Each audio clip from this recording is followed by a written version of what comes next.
Hey YouTube, I'm Brick Smith. How's it going? Welcome to another episode of Forever Sorting with Kevin A. Hinkle. Hopefully, I spelled the episode 7. Hopefully, I spelled it right this time. Out of the 7 episodes, I've misspelled it twice, but don't hold that against me. As always, I have my lovely, whatever you want to call him. There he is, right there. Partner, There it is, partner, co-host, co-host. uh, conversational addict. Let's see. Regional host, regional co-host to the regional coast assistant, assistant regional to the host, regional manager. host manager. Yeah. Kevin and Hinkle, welcome back. We got a good resounding Q&A response. They enjoyed what we had to say last week. And there was more. We'll do them probably in a couple episodes. Yeah, we didn't want to stray too far away from the main story. When we feel like it, you'll get more. If you have a problem with that, you just email Mr. Kevin A. Hinkle at gmail.com. That's fine. You can use that email because that one doesn't quite work. I did not put my middle initial on my real email. It kind of works sometimes. Well, it kind of works. So, Kevin, we are last we left off. We were doing the photograph, the scrapbooking, the enjoyment of it all. But so that's where we're going to probably start today. But anything else new or exciting? And you're on the big screen. Anything new or exciting in your life right now, Kevin? Well, one of the things that was really, really unexpected, a pleasant surprise, a delight, was we got fan art. Fan art. It's pretty cool. So our friend Vision Bricks shared with us a piece that he created, and I'm going to share my screen. So bear with me for one moment. All right. Oh, hey, there's me. And hopefully that is now appearing before your eyes. Let me know. Yeah, I see it there. Yes. Okay. Awesome. So Vision Bricks created this awesome, I think very clever logo of Forever Sorting. And so as you can see, hype horn. That we also get on our iceberg reference. No one can hear you. There's too much hype horning. I can't hear. But yeah, this is super awesome and really appreciated. It was a very, very nice gesture. And he also sent the actual files over. So he posted it online and then also sent it over. So you can see it's got Julian's beautiful face. There it is. In place of the O, which I do think is clever. It is very clever. And then my sig fig onto the right there, and some very tasteful Lego bricks on a table. I think that's maybe a burlap texture, if maybe on the table. Interesting. And I think it's really great. It's really awesome, and we definitely thank him and appreciate him listening to the episodes and sending this. That's really cool. Thank you. My favorite part about this, Kevin? Go on. My name's first. Brick Smith and Kevin A. Hinkle, not just, everywhere else in the world, it's always Kevin and oh yeah, Brick Smith. Oh yeah, always a bridesmaid and never a bride.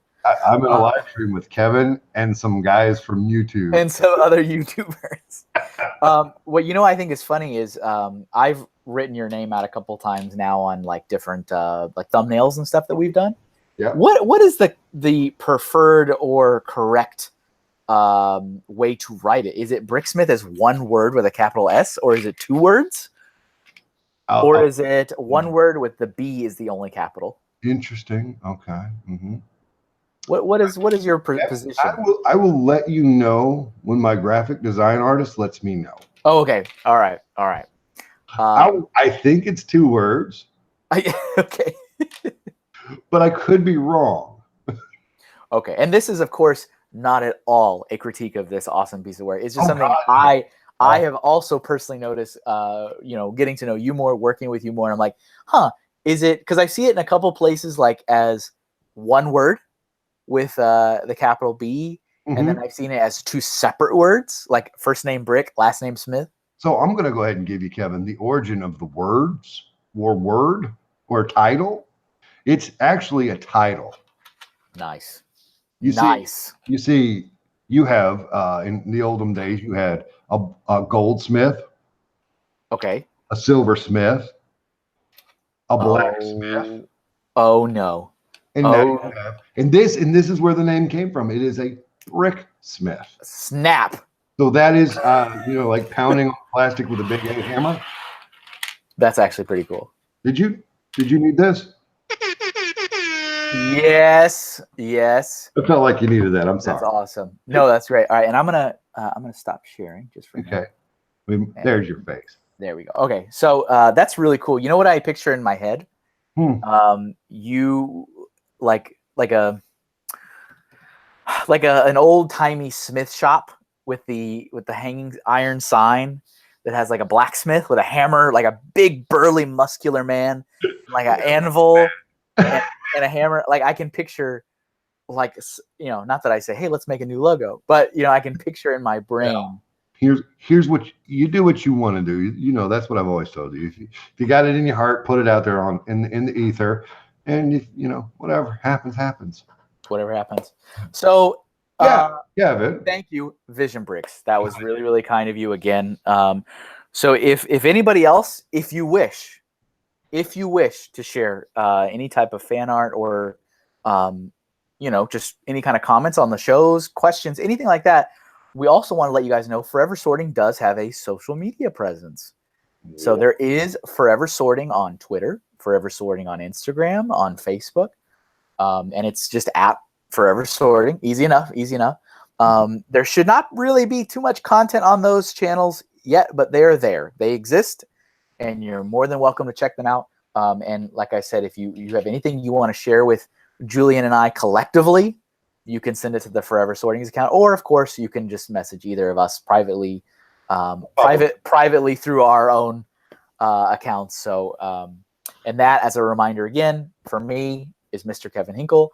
If you have an interest in just following my artwork, which does include my Lego models, that's Mr. Hinkle Draws. And then Julian, where can people find you? On the internet. Perfect. Nailed it. Listen. If you're watching this video, you've already found me. You found me. So we're there. All of my stuff links up somewhere. Just don't forget the 78. And he does have a Twitter. He just is not really aware of it. I didn't know it was working. It's working just fine. It's working behind the scenes. I didn't know. It's a secret Twitter. It's a secret public Twitter. So yeah. So that was just something we wanted to share and start with. Also, we still enjoyed the questions. You can send us more anytime you like as well. That's fun. Absolutely. Kevin said that, but I want to make sure we get questions in here. Sorry, I answered the questions. Nobody said anything like, shut up, Bricksmith. And you probably should have. And also another fun fact is I have been sorting Lego in front of me. So Forever Sorting. Just saying. Told you not to do. You can't sort Lego, Kevin. Not right now. I've stopped. I heard it just now. Because I dropped what I picked up. Shame on me. I'm sorry. But yeah, so let's get into it. Let's continue the story, right? So yeah, as you said, when we stopped, we of course were still in Denver, Colorado. Lovely Denver, Colorado. We're never gonna leave Denver. We will. Well, that's what I thought. But we'll eventually leave. But yeah, we were talking about and showing photos too. That was one of the main reasons why we did the photo episode, is because I was reliving all these memories, and I said, man, I know I got pictures somewhere. And those were some great pictures. They definitely were. It's fun to walk down memory lane a little bit. It is, and we had people that were enjoying trying to figure out the sets as well, and that's always fun. Nostalgic about it, yeah. And mustache only Kevin. That was also a different time. It's a different time, a different era. Yeah, you did that. I did. You put your foot in that mustache. I know. I'm going to tell you right now, my favorite part of the pictures was the kids having the good birthdays. Yep. The pure, 8 balls are fun, but the kids and the pure joy of Lego, you can't. Well, you've probably heard me say this before, and I've definitely said it in a couple other streams, chats, but today's K-full, kid fan of Lego, is tomorrow's T-full, and today's T-full is tomorrow's A-full. Yep. I know it's I get it. When you're serious about your hobby and collecting and building mocks, it can be a little difficult for some people, especially those that don't have children themselves, to kind of reconnect the hobby with the childhood toy kind of philosophy. Sure. But, even if you just think of it not necessarily as a toy, but as a hobby, these are kids that you would really hope continue to stay in this hobby for a very long time, and through their teenage years, or even if they take a break, I would hope that we want them to have fond memories of those Lego adult fans that they used to see or hang out with or whatever at a lug meeting or at a show. Yeah. And that they would have, enough fond memories to return to that hobby one day. I got me a T-Fall I'm a big fan of. I'll just leave it at that. You figure you know who I'm talking about. I'm glad you've been around and been my friend for this long, and I'm glad to see the man you've grown into. Can you out yourself in the comments? Can you let us know if you know who this person you person, stand up and raise your hand. You T-Fall. Show us which one you are. I am the T-Fall he speaks of. What happens if we have more than one person say that they're then they'll all be your T-Fall. You're right. You'll love them all equally. There is more than one. That's a blanket statement for a bunch of T-Fall gentlemen that I know. It's like the royal we. It's the royal T-Falls. It's all T-Fall kind. Yeah. So, but yeah. I've seen a few go into A-Falls, man. It's fun. I've even seen a couple go in their dark ages after becoming A-Falls. Yeah. They're like entirely too much drama here. Yeah, well, unfortunately, that happens too. That and girls. Well, and sometimes hand in hand. Sometimes. There you go. Sometimes. So we're in Colorado, and I was a supervisor. That's where we left off. Because are you sure? I am, because there's a pretty big chunk of story from the journey from supervisor to assistant manager. There's a big. Now, assistant to the manager or assistant? Assistant to the store manager. Right. Yeah. So, but before we get into that, though, I was going to cut you off. I know where you're going with this. Maybe we're going somewhere different. Maybe you should go. You should go.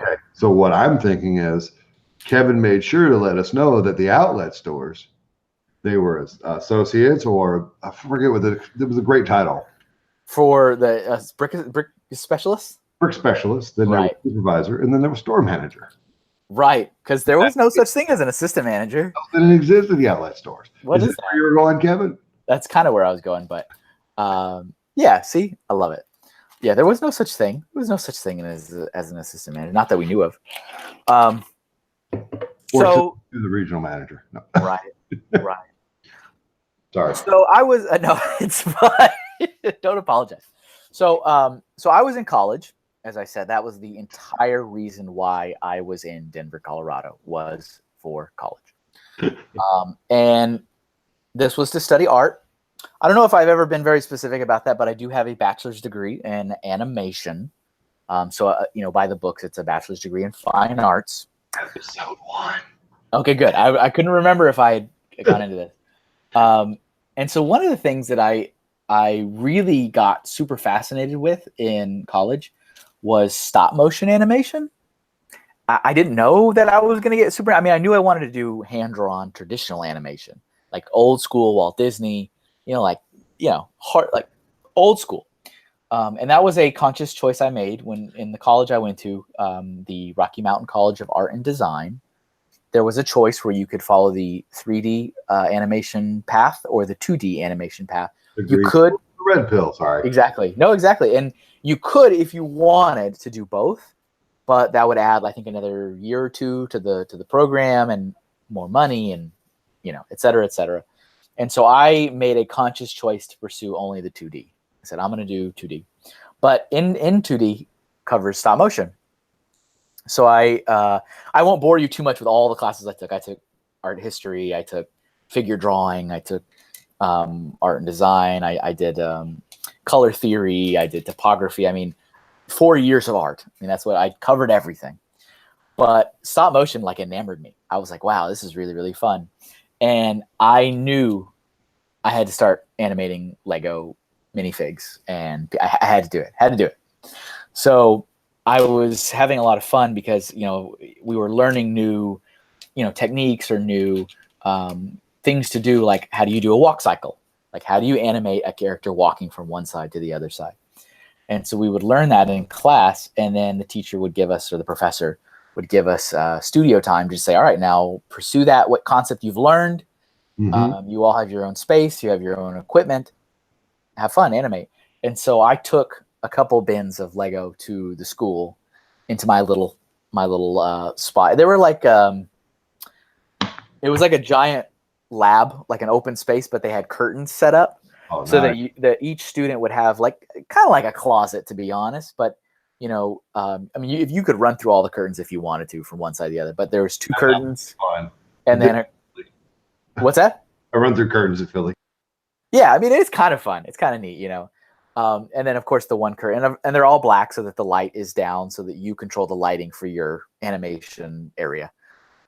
So I took some bins of Lego and I had them there at the school to mess around with. So as soon as I would learn the lesson, I'm like, okay, time to animate a thing. And you'd have to show the professor the thing you animated. And then if he said, yeah, this was at school on the stuff that's on your YouTube channel you did at your school. Yeah. Yep. Oh, okay. Yep. There's not many, but the 4 or 5 that I did, they're on my channel. They're beautiful. Thank you. That was the reason I started a YouTube channel. Was I was sitting in that little space I just described in my college, and I said, how do I share these with the world? Like, that was my immediate response. I got to put it on YouTube. And I remember put it on YouTube, creating a YouTube account before Google owned it and putting it on there. I actually forgot it.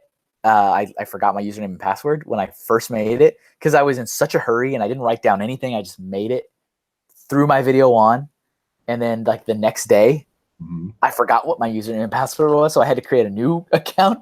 Nice. And that's the one that I still use today. So if you like go digging into the thing, it says Kevin Hink 1 is my YouTube, because I forgot Kevin Hink is the first. So stupid. Brooke Smith has a non-Lego YouTube channel from 11 years ago.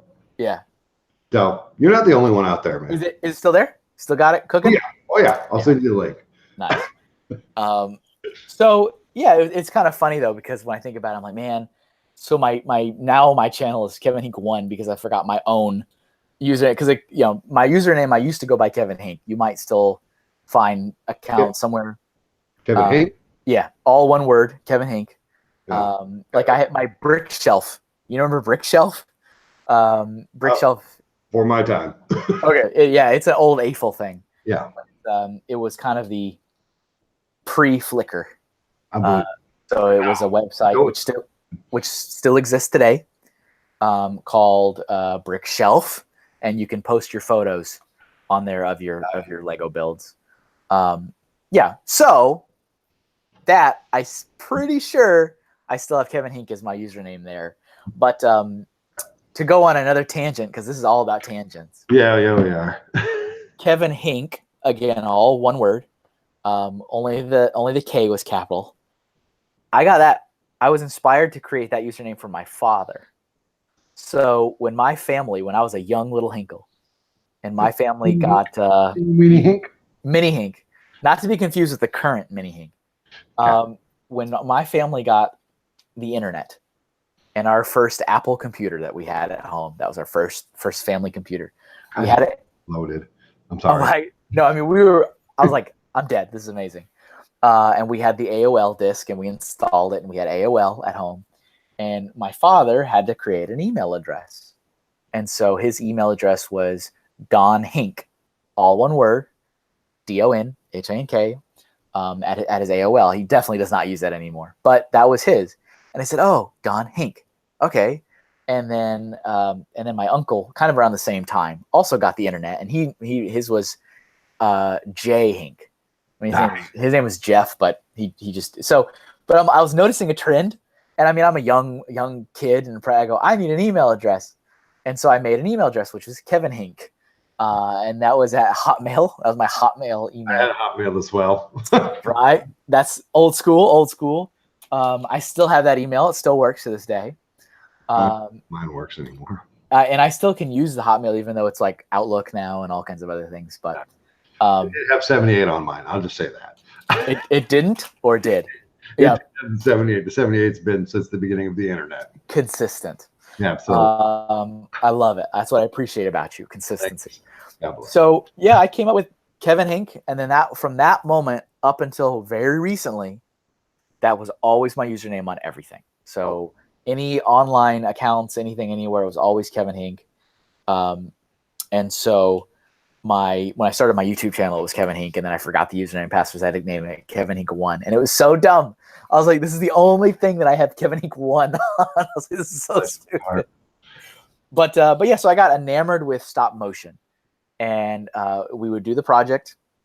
I would show the professor, hey, look, I've learned the skill. I did this thing. Mm-hmm. And the instructions during those was to always use a different form or a different thing to animate. Because again, you're learning about stop motion.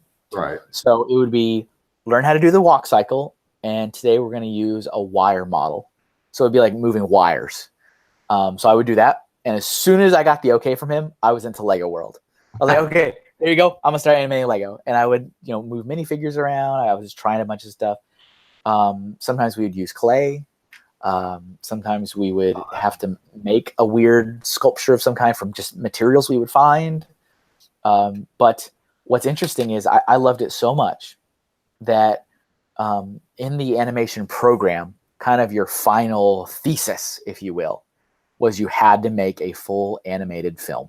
That was like, after all 4 years, you've learned everything from script writing to storyboarding to, all the different animation basics and everything. Make a film. Show us your film. And so I made a Lego film. That was kind of, I was like, I got to do it. That if I'm going to make if I'm going to put my whole heart and soul into what I've learned here, what I'm going to do, it's got to be a Lego stop motion. No, you were just on the floor crew at the Lego store at the time, right? Right. I was a supervisor. Oh, you were your supervisor. I was a supervisor. Okay. I think. Did we already do the tale of the ultimatum of I'm working at Walmart? Yes. So I am a supervisor. Episode 3. Okay. There's so many I'm forgetting. So yeah. So since that story has passed, I am a supervisor because that was that first turning point where I said you either need to promote me or I have to leave. So I was a supervisor. 5. It was in one of those. What happens when we get to seasons? Like that was season 1. Right. I'm definitely. We're going to start season 2 when you leave Colorado. Nice. I love it. That'll be the season. Season 1 will be done. I love it. It's too good. So yeah. So I made that film, and I would say during my college years it's college years, of course, for everybody. It's kind of, the same story, but also this was the beginning of my Lego career. And so Lego was having a pretty profound impact on my life. It was seeding its way into my home with like my own personal hobby and building things and making mocks and collecting sets. It was my main source of employment. It was where my paychecks were coming from. If I wasn't at school, if I wasn't at home, I was in a Lego store. It was seeping into my school. I was animating with it. I mean, it was kind of like every moment of my life was a Lego moment. That's the dream, isn't it? That's the dream. It probably doesn't come as a surprise that I was known as the Lego guy in the school. Yeah, how's that feel? As we all have been there, right? Like, we have these jobs or these, maybe community or church or whatever. And we're the Lego guy or the Lego gal or the Lego person at these places. Or even just the creative one. Could be that. Yeah. That would be awesome. That's when they're being nice. That's the sweet old lady saying, "Oh, he's the creative one that plays Lego." So I got my nickname, which is probably not very original at all, but it was the Lego Man. So that's what I'm called by the lady at the. I'm called the Lego Kid because I have all in town who's a Bricklink who's like in his 70s. Nice. So he's the Lego Man and I'm the Lego Kid. And you're the junior compared to. Yeah, she calls us that. Sorry, I didn't mean to interrupt you. No, it's great. These are real things that happen to everybody across. They are. These are real things, and I am no exception. I am right there with the best of you guys. Kevin's one of us, folks. I am what? So it's funny is where I got that nickname? It started from an employee at a Burger King near my house. Nice. So I was renting a house. I've always rented a house. To this day, I do not own a home. I don't either.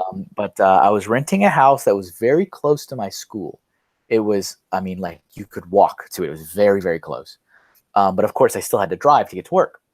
So if I had to close, which was often, Mm-hmm. every now and then I would need to grab some dinner on my way home because the family's already eaten. That time has passed because it's a mall. The store closes at 9 or whatever. I don't get home till 10.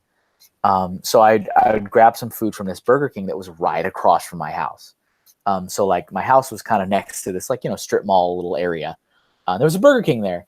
So I had, not like super often, but often enough where I would go through the Burger King drive-through and I'd have my Lego yellow polo with the big logo on it. And I'd be in the car and this guy would see me. He goes, "Oh, what's up? What's up, Lego man? What's up, Lego man?" Like, I mean, it just became this thing where he was constantly saying, he's like, "What's up, Lego man?" Like that was, he was also a really fun guy because he had a lot of charm and, it's nice when people like, they don't act like they're dying at their job. It's just like, you know what I'm saying? And I remember, when he called me that, I mean, actually I was like, "Oh yeah, I guess I am." And I gave him a poly bag that I had in my car, which seems kind of weird, I guess. Like, here's some candy. You get Lego. You get Lego. Here's some candy. But it just seemed like a nice thing to do. He was really nice, and he gave me a new nickname. So I said, "Oh, hey, I actually have some Lego," and because I had bought. It is the ancient terminology. From the word botanese. Pinky, I love it. We're coining new phrases today, people. I had purchased a couple poly bags. I don't even know why. I might have just bought them just because. But I had a few, and I said, "Hey, how about I give you some free Lego? Lego man will give you free Lego." And he's like, "I'm down. And so I gave him, I don't even remember what it was, but it was a poly bag. I think it was City, probably City. And I remember telling that story to like my friends at work, and they're like, "Oh yeah, Lego man." And like, so then everyone started calling me Lego man. And that nickname, as it does with everyone else, stuck with me for a very long time. It actually didn't even stop until I went to corporate is when it officially stopped. Wow. So in my whole rest of my retail career, I was known as the Lego man. Both my friends, my family, my colleagues, my coworkers, like, they called me the Lego man. Nice. I love it. So yeah. So yeah, good.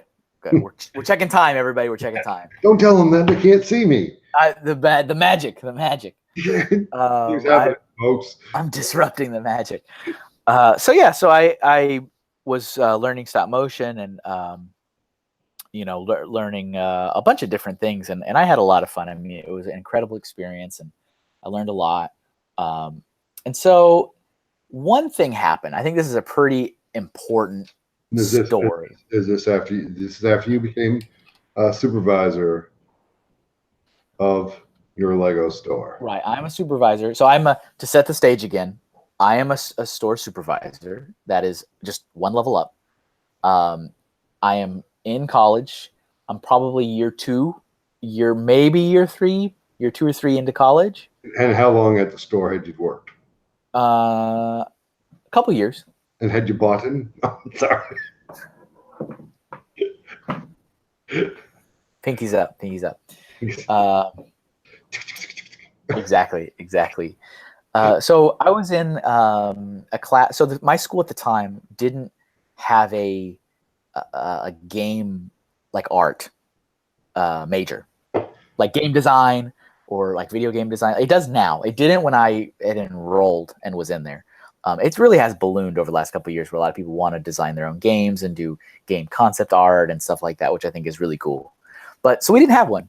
So one of the kind of computer studio classes that I was in, where we were, studying some of the more rudimentary art programs like Photoshop and Premiere and Illustrator and all these other things.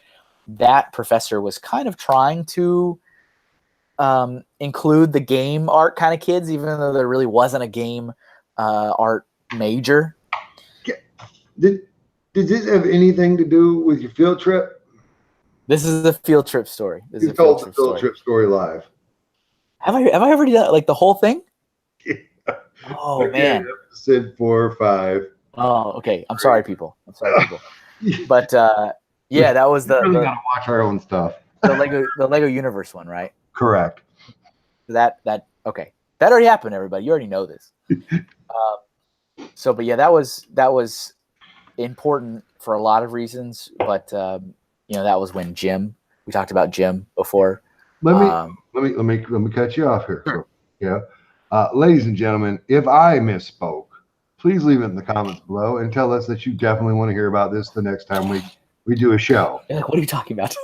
Because I have said in the past that some of Kevin's stories he tells between the recordings. Yeah.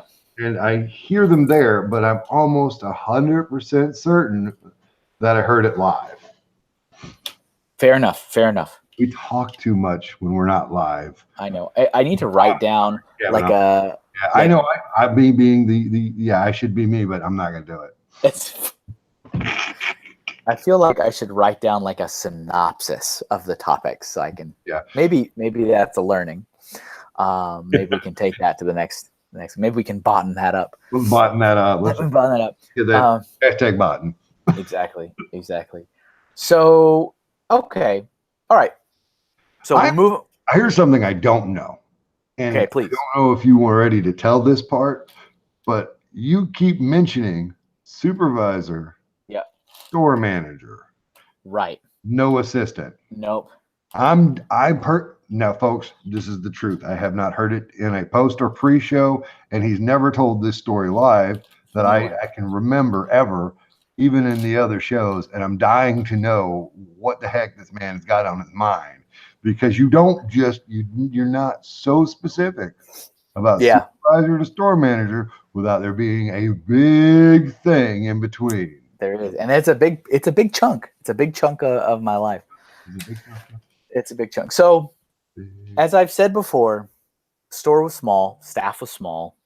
There isn't a lot of people there, and we had one store manager. We had one supervisor in addition to myself. So there was 2, and then just the rest, the staff, everybody else. No, hold on. I wasn't listening. Go over that again. There was store manager, right? 2 supervisors. When did we get 2 supervisors? Because when we were there, it wasn't big enough to hold up 2 supervisors. No, there was one in the beginning. Okay. And then I became one, and me and the other. So that when I first told the story about me filling out the application in the store. Mm-hmm.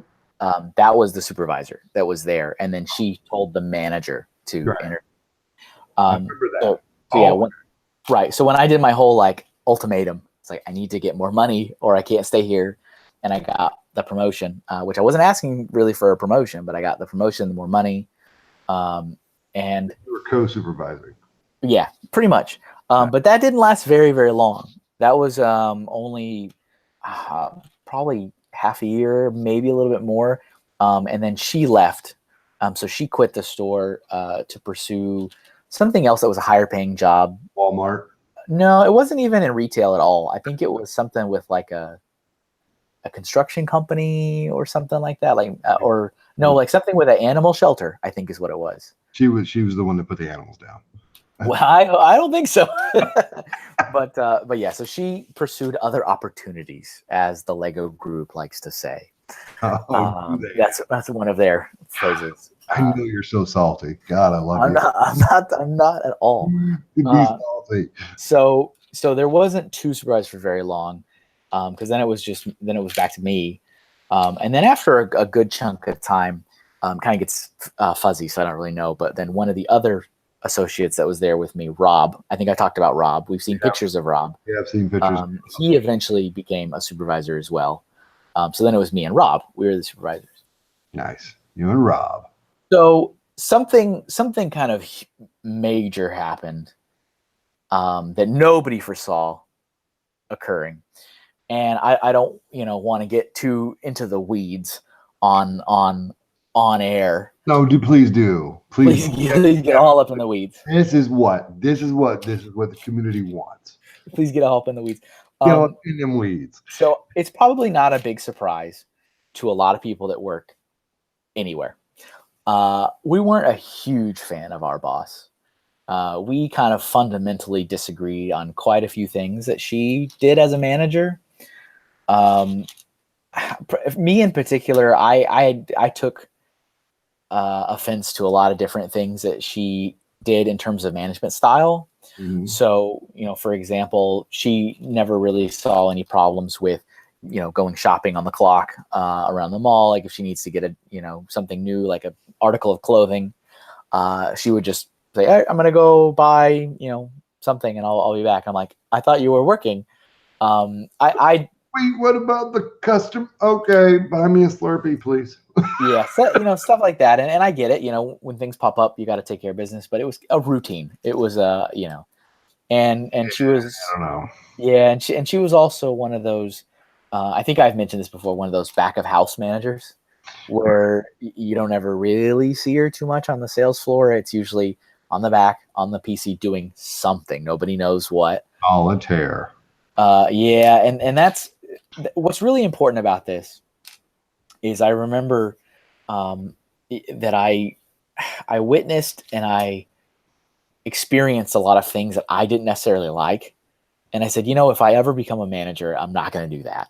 And I think a lot of people probably say that. They're like, man, if I ever became a manager, I wouldn't do that. If I, but I never forgot that stuff. I said, no, if for some reason I ever got in charge, I wouldn't do that. And so there was a lot of things. Another big thing that I was really, really keen on was information sharing. Mm-hmm. I see no benefit in keeping information away from people that you work with. I see no benefit at all. No, absolutely. It just it makes for an adverse work environment.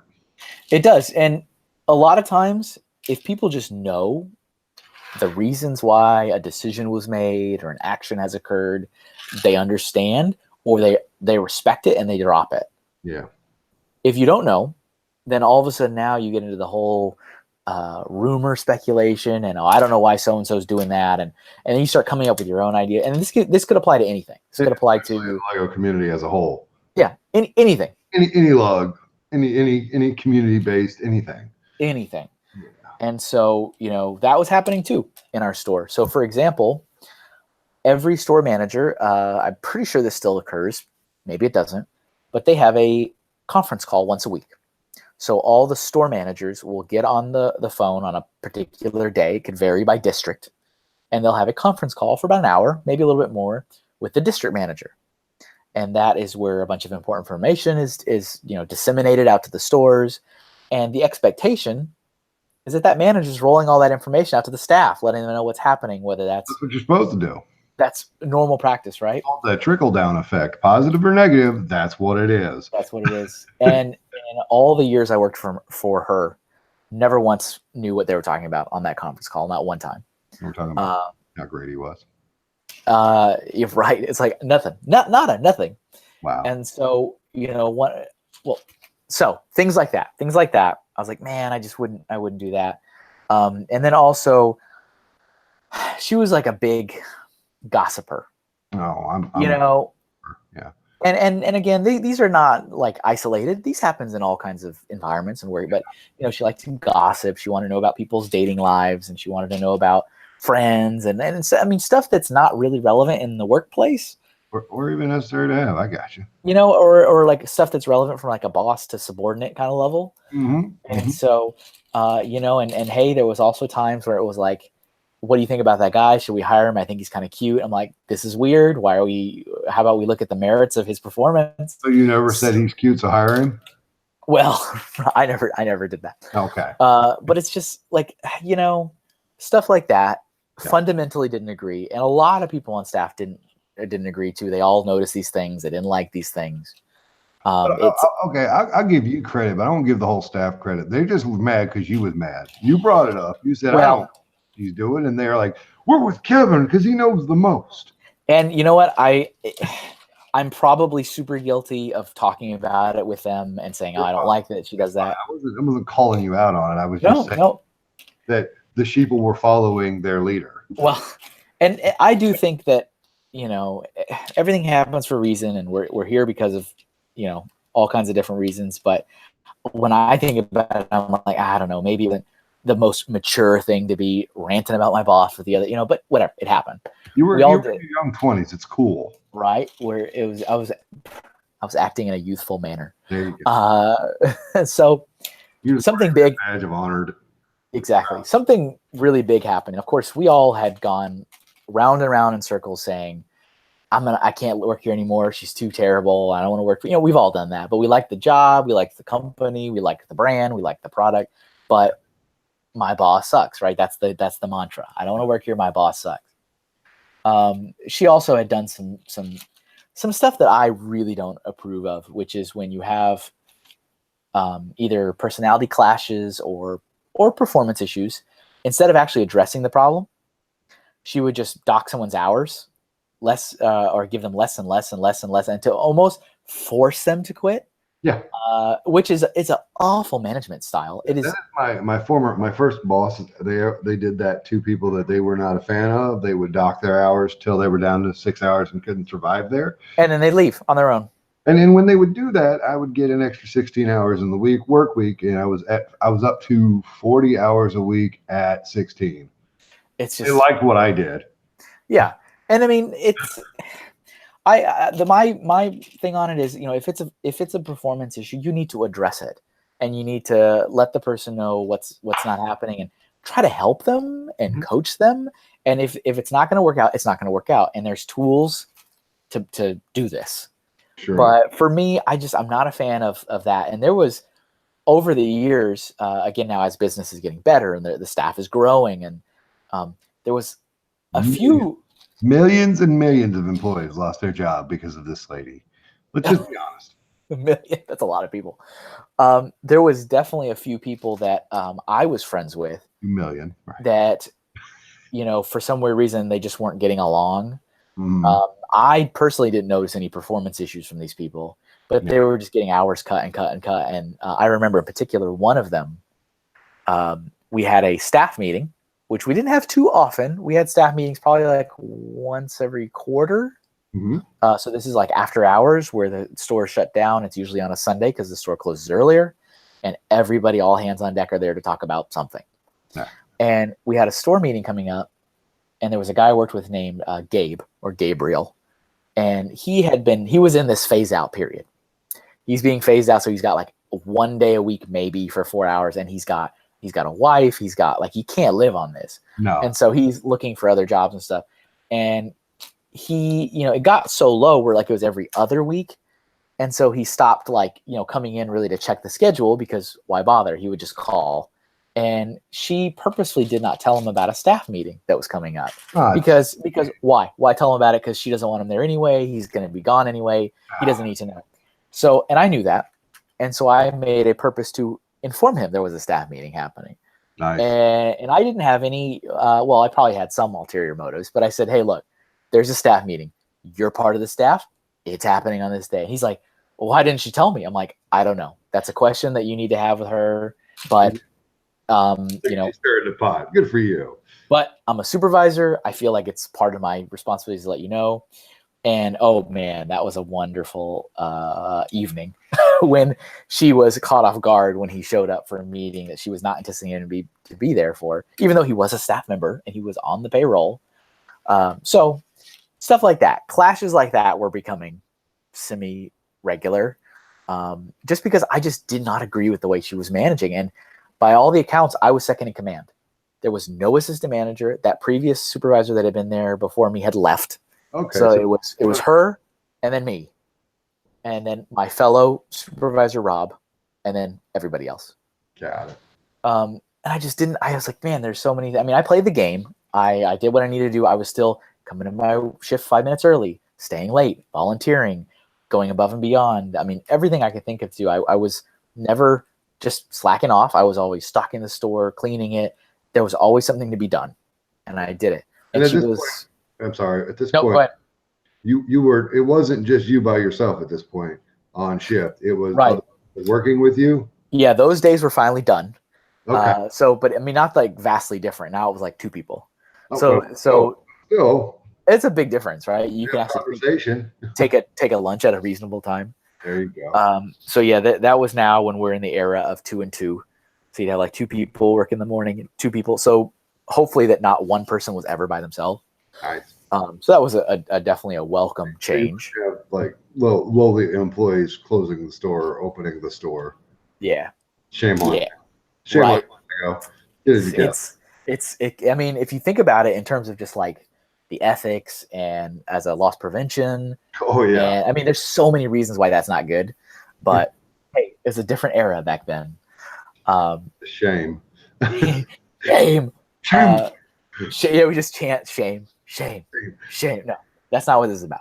No. But yeah, so there was a lot of clashing going on, and we were all talking about, oh, we need to, I guess it's time to go somewhere else and find a new place. You know, she's never going to leave. You know, she'd been there forever and ever. She'd been there. I think she was hired on the week after they opened. Oh, wow. So she wasn't there from day one. She wasn't the store manager there from day one. That was a different person, some guy that I never met, who apparently was only there for a couple months and then decided to leave. So this new person, she came on, and I never really knew what her title was. I assumed she was a supervisor. That's what I assumed, because he was this manager that I'd never met, and she was a supervisor. Eventually, he left. She became the manager. So because that's how it works.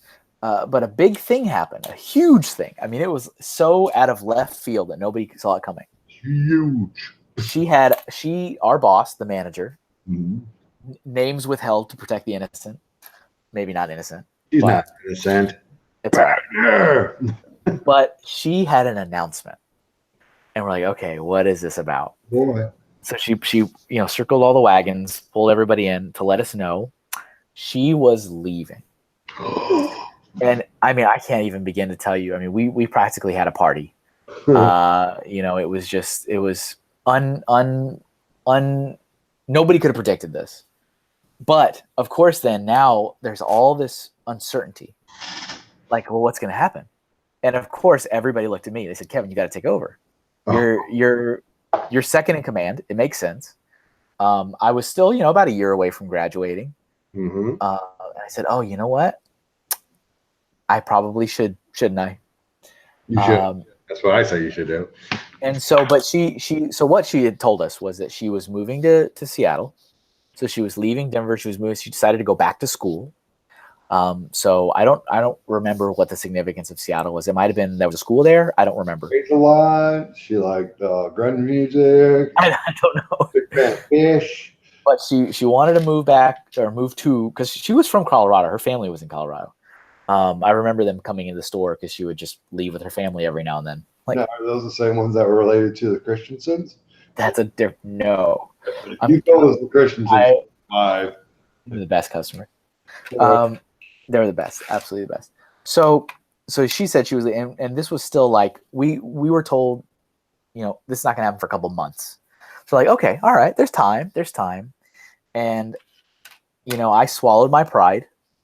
And I went over to her one day when we were working together, and I said, I am interested in becoming the store manager. And I found out after the fact that it was totally phony, and that she was lying to my face. But at that moment, she said, "That's great. I'm happy to hear you're excited. I'd love to help kind of groom you into that position. And I will put in a recommendation for you to get the job when I leave." As I mentioned, I found out later that she actually put in the opposite. She said specifically to not give me the store manager job.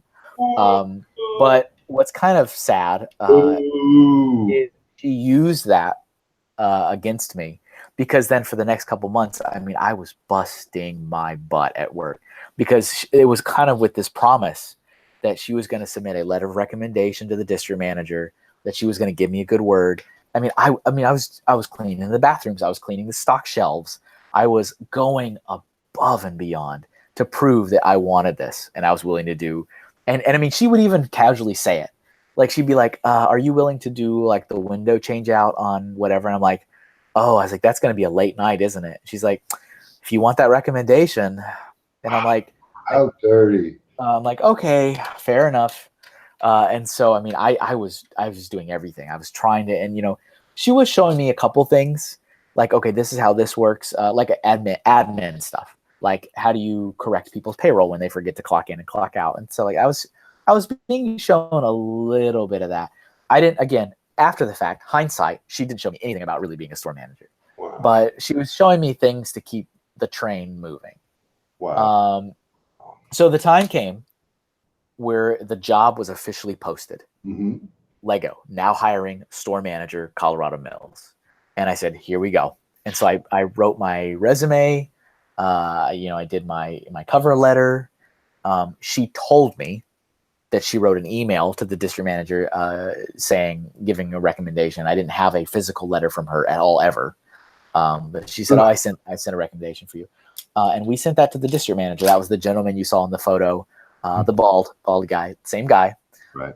I sent that in and I said, I am formally expressing my interest in being the store manager of this store. Nice.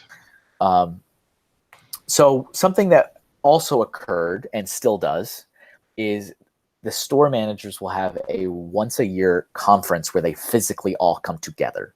So the store manager of every store will fly to a location somewhere, whether that's Atlanta or Orlando or Anaheim or Enfield, Connecticut.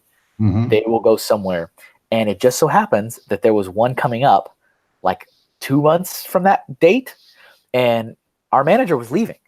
So, she was not going to, there was going to be nobody from our store going to that conference, which was unacceptable to corporate. Right. There needed to be someone that was representing that store. So the district manager told me, he said, hey, we got your application. It's really exciting. Well, they knew me. I mean, they've given me awards. Right. They're like, it's really exciting to see that you're interested. We don't have a representative from your store going to the conference, which, is a shame because we will lose a whole voice for that state.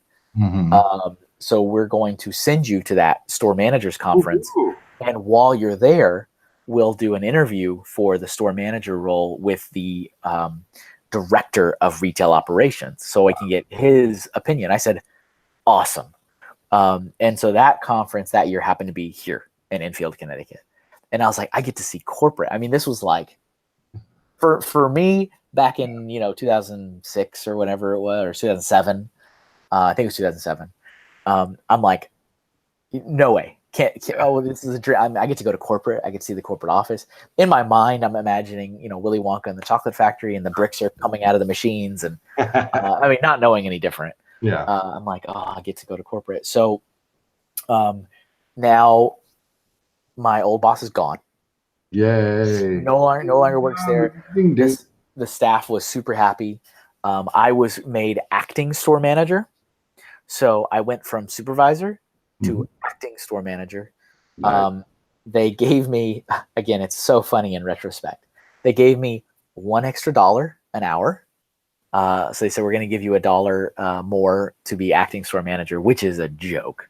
It is a total joke. But they did, and I was happy to take it. And so I was wholly in charge of the store. Of course, the district manager was still quite interested in the store, so he was calling frequently to see how things were going. I got my access to my own Lego email, which was kevin.hinkle@lego.com. That's when I finally got my Lego email account.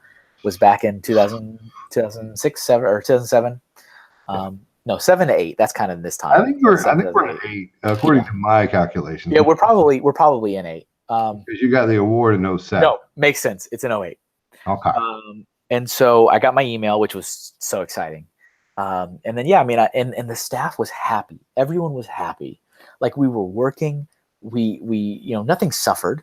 Yeah. Actually, the sales performance and the customer service went up because everyone was so happy. So, we get secret shops. So, like, a secret shopper will come in, and they still do to this day. And you'll get a score, and we got awesome scores. And so, and we're about to be at a really good kind of breaking point, just for the record. Hey, I don't want to stop you. I would never say, "Hey, no. Kevin, time to cut it." Stop talking. Kevin, shut up now. No, right. But so once already tonight. Yeah, we already. So she's gone. I'm in charge. She gone. Morale is high. Everyone's doing, having a really good time. And next time we do a photo, I can show you I went out of my way to take a group photo of me in charge of the store. So we did like a store meeting. I also changed it so that we were having a meeting once a month. That was I said we're having a meeting once a month. I didn't think that was too much to ask for. What was it before? About once a quarter, I think. Oh, you can't get anything accomplished once a quarter. Yeah, and I mean it's I had so many ideas and I wanted to really just kind of, and I was told by the district manager, before you get to the conference, like I said, you're acting store manager. We're going to give you an extra $1, and we're also going to use this as kind of a probation period to see how you handle it. Right. Yeah, and these are lame tactics that just happen all the time, and usually you're just using employees is what's happening. That's all that's happening now. But in the moment, good job, Lego. I'm on cloud 9 at the moment. I'm like, I'm in charge of my own store. I've gone from associate to supervisor to store manager or acting store manager. I couldn't be happier. I was so excited. And so they're like, we're going to be looking at how you're. So I was putting in lots of hours. I was making sure the store was clean. I was also remembering all those things I didn't like, and I was doing everything I could to not do those things. So when I worked, I was out there on the floor, which would mean I'd usually stay later so I could do my admin stuff later when the store's closed. Yeah. Or come in earlier or whatever. I was still doing school too, so it's kind of tough, but it is what it is what it is. And I was getting near the end of school, so it was fine. Because, as you got later in the time became a lot more up to you, because now a lot of your kind of basic classes are done and now it's like a lot of studio time. Nice. And so it's like, you have this many, so take it when you want, do what you want, and the campus is open all the time, so you can go do what you need to do. The exceptions, of course, are like the book classes, like the real, the non-art classes, which I'm like, ugh, well, I gotta take non-art class, but you got to for that bachelor's degree to be a real bachelor's degree, you got to do that. So I have a group photo that I'll show next time we do photo of me as an acting store manager and my staff. Steven, our guy, was there too. I made sure Steven was there. Good for Steven. And everybody was really happy, and this performance was great. I mean, I couldn't complain. It was perfect. Yeah. And before we end for this episode, yes, sir. It was time for me to go to my conference in Enfield, Connecticut. Oh. I can't wait. So with that being said, join us next week, same bad time, same bad channel. Cliffhanger. Dun, dun, dun. Yeah. That's an excellent spot. I can't wait to hear about the conference. I'm happy that you're acting manager now. I'm glad we've moved forward in the line. Yep. The timeline. Timeline has continued. Remember what Kevin said, everybody. If you have any fan art or questions, anything you want to send us, you can go to our personal accounts, or you can go over to Forever Sorting on Instagram. What Twitter, Facebook. Yeah, they will become more active soon, but they're there. You can find them. So there you go. So not only is Kevin the acting store manager now, but now we have yet some more platforms to find Kevin A. Hinkle, because this is something you must know. Forever Sorting, the name Forever Sorting came from Kevin, and so therefore now you see why. I've been holding my tongue, and you guys have quietly been finding it through direction and smoke and mirrors, but here we are now. Here we are. Here we go. So I really like to thank Kevin for this episode. I drank an entire tall boy while he was talking, so I feel good. I love it. And I cannot wait to hear about the conference in Connecticut. I guess that'll do us. That's it. Any last words, Kev? No, thank you again for your company during this journey. Wonderful, thank you. Also, I have started a playlist over on my Bricksmith channel that you're watching this on right now, and it starts from the newest goes to the oldest, so you can watch it backwards to find out what Kevin's talking about this week. Nice. So thank you, Kevin. Really, really getting into this, and further we go down, the happier I get. Well, I love it. I love it. There's a lot of like turns and it's all right. It's a tale. It is a tale. I'm very glad that lady's gone. She drives me crazy. I don't like her. That's okay. Are you still on Instagram? Is she still do Instagram? I can't, hey, we all do this, right? Like I've looked, I can't find her anywhere. So I don't know if she's in Seattle. She does the fishing. I'm pretty confident she's still there. She's a fisher lady. Yeah. And I try, when I'm, when I'm like out and about, I mean, this right here is a little weird for me because I don't like to just bash people and talk bad about them. But you didn't give us any names, and you told us I didn't. Fundamentally, just crap. So but even in the my experience, like with people that I became colleagues with that worked with her, I usually just bite my tongue and I'm like, yep, memories. And like when they're like, because they would often have fond memories of working with her as cross country colleagues that just speak to this person on the phone. And I'm like, yeah, and I just kind of, smile and nod and play. Kevin will finally look back on this situation we're in right now as one of those situations where he just, cross country. Yeah, all right. It was good. She's a very nice person. All right. I don't believe you. I'm Brick Smith. This is Kevin A. Hinkle. Bye-bye, everybody. And remember, you got to love those bricks. Bye. Bye.